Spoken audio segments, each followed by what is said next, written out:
경영학 문제 풀어보도록 할게요. 다음 설명에 해당하는 것은 했습니다. 국민이 안전하고 쾌적하게 등산 또는 트레킹을 할 수 있도록 해설하거나 지도 교육하는 사람. 그래서 저희는 산림교육 전문가의 이 세 사람을 배웠었습니다. 숲 해설가, 유아숲 지도사, 그 다음에 숲길 체험 지도사였습니다. 그래서 요 세 가지에 대한 정의와 또 산림교육 전문가는 어떤 사람이 있는지 이 세 가지와 그 내용을 다 아셔야겠습니다. 문제에 종종 잘 나오고 있습니다. 그래서 41번에는 등산을 하거나 트레킹을 할 수 있게 도와준대요. 그럼 다 뭐라고요? 여러분 바로 숲길 체험 지도사라고요. 그렇죠? 그래서 답은 41번에 3번이 되겠습니다. 42번 산림의 이용 구분에 따른 보전산지 중 공익용 산지가 아닌 것은 그랬습니다. 산지에는 보전산지와 산지는 크게 보전산지와 준보전산지라고 한다. 그래서 보전산지는 목지 생산과 함께 공익기능의 증진까지 함께 하는 것을 바로 보전산지라고 하고, 그 보전산지는 다시 임업용 산지와 공익용 산지로 나눈다라는 얘기입니다. 그래서 이런 것들이 있다라는 거 한번 보시면 되겠습니다.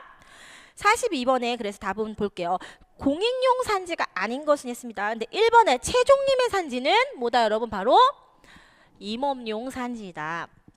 최종림의 산지는 바로 임업용 산지이다. 임업용으로 산림자원의 조성과 임업 경영 기반의 구축을 위해서, 자, 최종림이라는 것은 종자를 채집하는 것, 종자를 채종하는 것, 그것을 최종림이라고 합니다. 뭐 연구라든지 또는 어떤 뭐 개발이라든지 뭐 그런 것들을 위해서 쓰이고 있죠. 최종림이. 그렇기 때문에 임업용이 된다라는 것이죠. 그래서 42번에 1번 임업용 산지가 되겠습니다. 자, 그 다음에 43번 또 보시도록 할게요. 소나무 인분의 벌기 평균 생장량이 6이고 윤벌기가 50년이라고 할 때 이 인분의 법정 연벌량과 법정 수확률은 그랬습니다.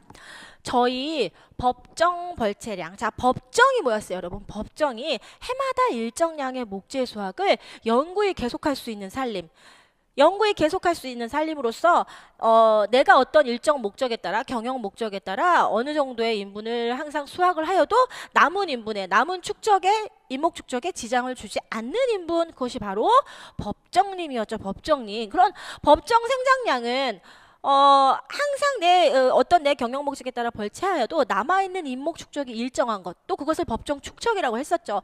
그런 것들, 그렇게 되는 벌채의 양을 우리는 법정 벌채량이라고 한다라는 거. 그래서 저희는 법정 벌채량은, 자, 법정인 만큼의 벌채하는 양은 걔가 생장한 만큼, 그쵸? 그 인분이 생장한 만큼만 벌채를 하는 거잖아요. 그쵸? 그렇기 때문에 법정 생장량은 법정 벌채량. 자, 법정 벌채량이라는 것은 매년 벌채라는 거예요. 그쵸? 그렇기 때문에 법정 연벌량과 또 같고, 법정 연벌량은 또 내가 벌기 때 벌채하려고 할 때 그 벌채할 인분의 전체의 제적이죠. 그래서 벌기 인분의 제적이라고도 표시를 합니다.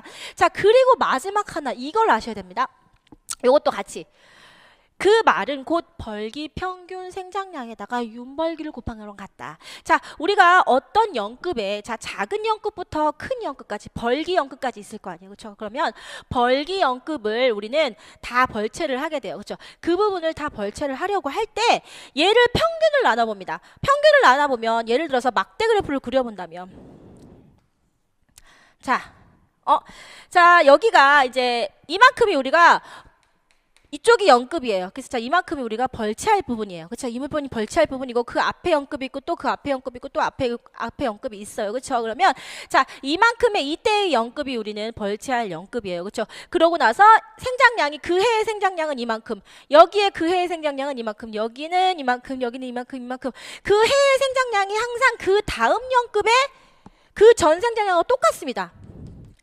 그래서 이 말은 결국, 자, 우리는 이번에는 올해에는 이만큼을 벌채를 하려고 해요. 그럼 자, 이 벌채할 만큼의 양은 그 전에 생장량, 나머지 벌채되기 전에 어린 연급들의 생장량을 다 더한 것이랑 같습니다. 그렇기 때문에 자, 이 말은 무엇이냐? 벌기의 평균 생장량. 자, 이만큼에서 얘를 0급이 예를 들어서 하나, 둘, 셋, 넷, 다섯인데 우리는 0급이 원래는 뭐 10년 단위로 합니다만 1년으로 만약에 나눈다면 5년이 되었을 때 이만큼을 배워준다라는 뜻이거든요. 그러면 벌기의 평균 생장량이니까 얘를 5개로 나누는 거죠.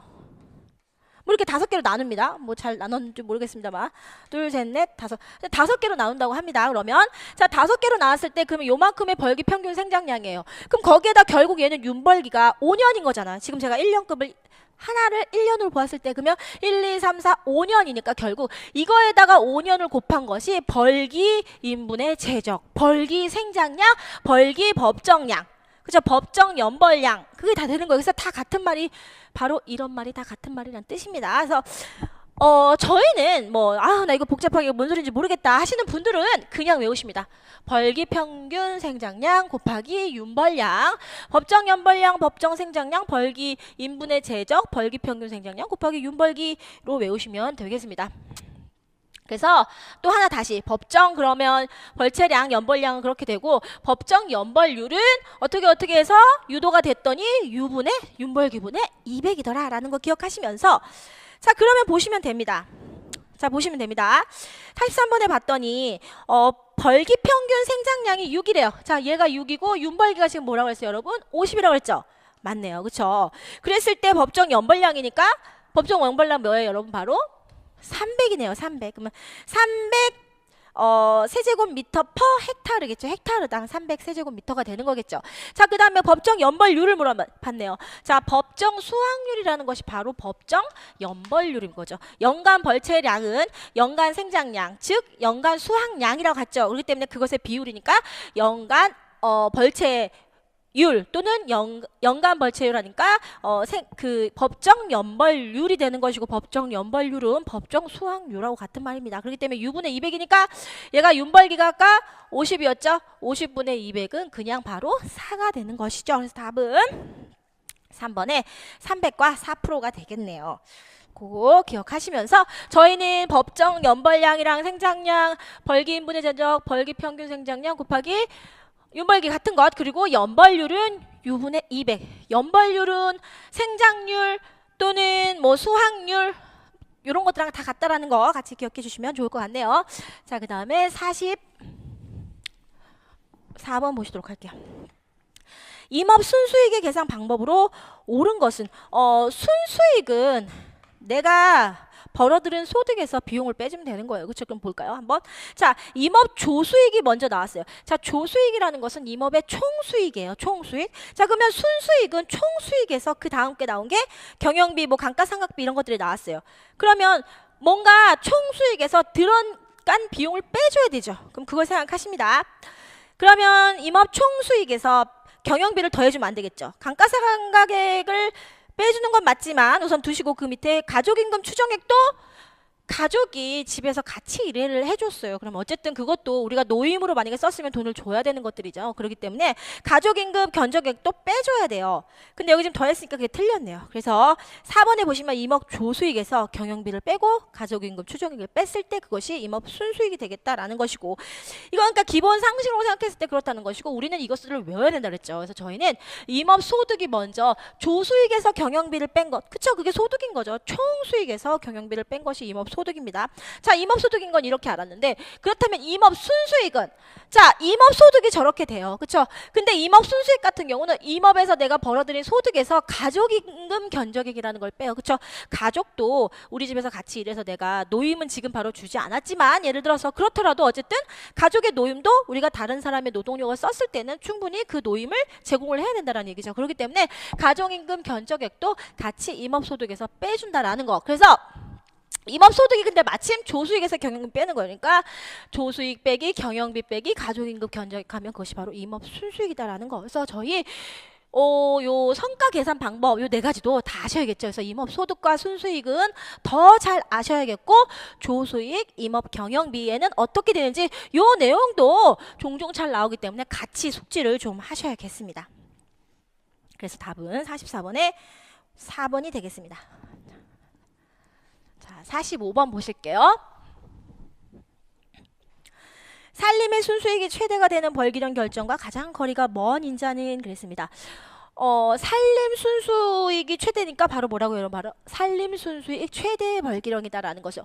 이것은 내가 얻은 수익에서 내가 지출한 지출 비용을 빼면 됩니다. 그쵸? 살림 순수익이 최대가 되는 거니까요. 그랬을 때 가장 거리가 먼 것은 했습니다. 이것은 총 수입에서 그럼 경영비를 뺀다고 생각을 했을 때 1번의 이율 두실게요. 2번에 조림비, 3번에 관리비, 그쵸? 조림비, 관리비 등은 지출로 빼줘야 되는 것들이고 4번에 주 수입이 되는 거겠죠. 그러니까 그 수입에서 2번, 3번의 조림비와 관리비를 빼주는 게 되겠습니다. 1번의 이율이 그나마 가장 거리가 멀다라고 할 수 있겠습니다. 45번에 1번이 되겠습니다. 자, 46번 보도록 할게요. 후버식을 이용하여 중앙 직경이 10cm, 제장이 20m인 통나무의 제적은 했습니다. 저희 후버식은 가장 간단하고 문제 풀기도 좋고 잘 나온다고 했어요. 제적 측정하는 거. 그래서 V는 L이고 R은 중앙 단면 적이고 L이 나무의 제장, 길이가 되겠습니다. 자, 그러면 한번 풀어보도록 할게요. 자, 우리가 46번이죠. 자, 46번에 중앙 그런데 단면적이 나온 게 아니라 직경이 나왔어요. 직경이. 자, 근데 여러분 보세요. 10cm는 지금 우리가 그 나무의 길이는 미터로 나왔죠. 여러분 보세요. 그죠? 제장이 20m일 때 제적도 세제곱미터로 되기 때문에 미터로 바꿔야 됩니다. 그럼 10cm를 먼저 미터로 바꾸면 0.1m예요. 그쵸? 10cm를 그 미터로 바꾸면 0.1cm이고 우리 같은 경우는 이 원의 반지름을 구하는 거잖아요. 그쵸? 아니, 원의 넓이를 구하는 거잖아요. 그쵸?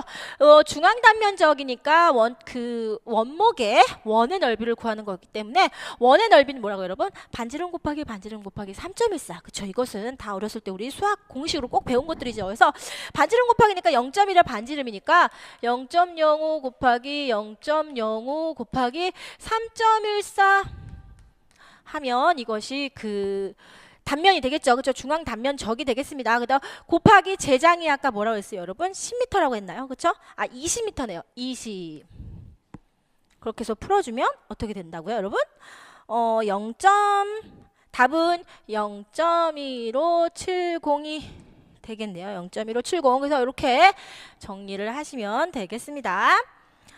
자, 그 다음에 47번 보시도록 할게요. 그래서 저는 이제 이 식을 외울 때 중앙 단면적 식인 후버식을 외울 때 V는 L로 외우자고 했는데 이제 이거 말고 요거를 반지름 곱하기 3.14를 풀면 이렇게도 풀 수 있다고 그랬죠. 그래서 이렇게 풀어도 되고 하지만 우리는 요게 더 간단하게 외우기 좋다고 했습니다. 그래서 요걸 기억해 두시면 좋을 것 같네요. 47번 복합적 임업경영의 형태 중에서 농지의 주변이나 뚝, 농지와 산지의 경계에 유실수, 투경수, 속성소 등을 색지하여 임업수의 조기화를 도모하는 방법은 그랬습니다. 자, 그럼 저희 복합 산림 경영, 복합 임업 경영에 대해서는 다 아셔야 된다고 했었습니다. 근데 지금 보시면 농지가 주예요. 볼래요? 농지의 주변이나 뚝 또는 농지와 상지의 경계 이런 데 심는데요. 농지가 주예요. 그랬을 때 우리는 이것을 바로 무엇이라고 부른다? 농지 임업이라고 부른다. 혼농 임업과 좀 헷갈릴 수 있다. 그래서 조심을 하셔야 된다는 것이고 이거는 임지가 주예요. 임지가 주고 임지의 일부 또는 뭐 임지가 비어있는 곳 이런 데다가 농업을 하는 것이고 이거 같은 경우 농업이 주이면서 그 농업의 뭐 주변이라든지 뚝이라든지 이런 데에 나무를 심는 거예요. 그러니까 얘하고는 조금 틀리죠. 그렇기 때문에 얘를 농지가 주일 때는 농지 임업, 임지가 주일 때는 혼농 임업이다 라고 부릅니다. 그래서 답은 47번에 3번의 농지임업이 되겠다라는 것이고 1번의 혼목이라는 것은 임지에 목축업을 하는 것. 그쵸? 혼농은 임지에 농업을 하는 것이었죠. 4번의 부산물 임업은 뭐 숲이나 버섯, 뭐 산나물 이런 것들을 통한 임업이 바로 부산물 임업이 되겠습니다. 저희 요거 말고 지금 4개 말고 더 여러 가지 많죠. 뭐 관광 임업, 수혜적 임업 등등 그런 것들도 다 확인을 하시고 정리하시기 바랄게요.